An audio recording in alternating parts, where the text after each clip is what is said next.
পাহাড়ে আসছি, ঘুরতেছি, সেই তারপরেও কিছু দিনই বিষয়ে কথা না বললেই নয়, সেজন্য বলতেছি। সেটা হচ্ছে যে অনেকে ইদানিং আমার কথা অপছন্দ করে, কারণ আমি আহলুল হাদিস আকীদা বিশ্বাসী একজন মানুষ হইলে পরেও আমি আহলুল হাদিসেদের আকীদা, মানহাজ, আমল, ইবাদত সবকিছুই ঠিকঠাক আছে, আমার এগুলো নিয়ে কোনো কনফিউশন নেই। কিন্তু রাষ্ট্রে যখন আপনার রাজনৈতিক অস্থিরতা বলেন, রাষ্ট্রীয় ক্ষমতার ব্যাপারে চোর ডাকাত বদমাইশরা যেখানে রাষ্ট্র ক্ষমতায় যাইতেছে, সেই ক্ষেত্রে আমাদের এই পরিস্থিতিতে আমাদের যারা আলেমগণ আছে, আহলুল হাদিস আলেমগণ, তাদের গণতান্ত্রিক রাজনৈতিক বলেন বা যে মানে খেলাফতি পদ্ধতি বা যে কোনো বিষয় হোক, হচ্ছে আমার কথা হচ্ছে যে সমাজে আমাদের প্রভাবটা কি। আমরা শুধু ওই তাবলিগ জামাত আলাদের মতো যদি শুধু মসজিদ কেন্দ্রিক ইবাদত বন্দিগি নিয়েই ব্যস্ত থাকি, এটা তো আসলে পূর্ণাঙ্গ ইসলামী রাসূলুল্লাহ সাল্লাল্লাহু আলাইহি সাল্লামের পদ্ধতি হইল না।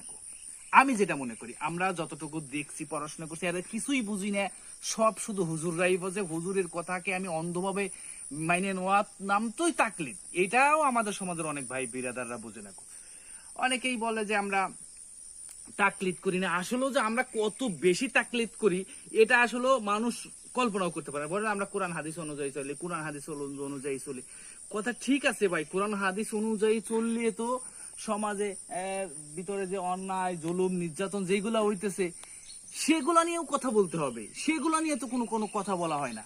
যেমন আল্লাহ সুবহানাহু ওয়া তাআলা বলছে যে কি হলো তোমাদের, ওই তোমরা কি শিশু এবং নারীদের কান্না শুনতেছো না, তাদের নির্যাতনের কথা শুনতেছো না, তারা এত কিছু মানে নির্যাতিত হইতেছে, সেই বিষয়ে তোমাদের কোনো প্রুফক্ষেপ নাই, এই বিষয়ে কথা বলতেছে না।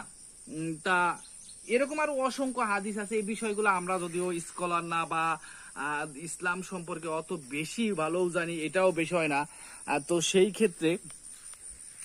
ক্ষেত্রে এই জায়গাতে আমার কনফিউশন, এই জায়গাতে আমাদের সমস্যা। সেটা হচ্ছে যে আমি আমল, আখলাক, আকীদা সব বিষয়ে আহলুল হাদিস ঠিক আছে সবকিছু, কিন্তু রাষ্ট্রে একটা সমাজে আহলুল হাদিসদের আসলে জুলুম, অন্যায়, নির্যাতন, এই যে এগুলোর বিরুদ্ধে আহলুল হাদিসদের পদক্ষেপটা কি, এটা নিয়ে আমার সমস্যা।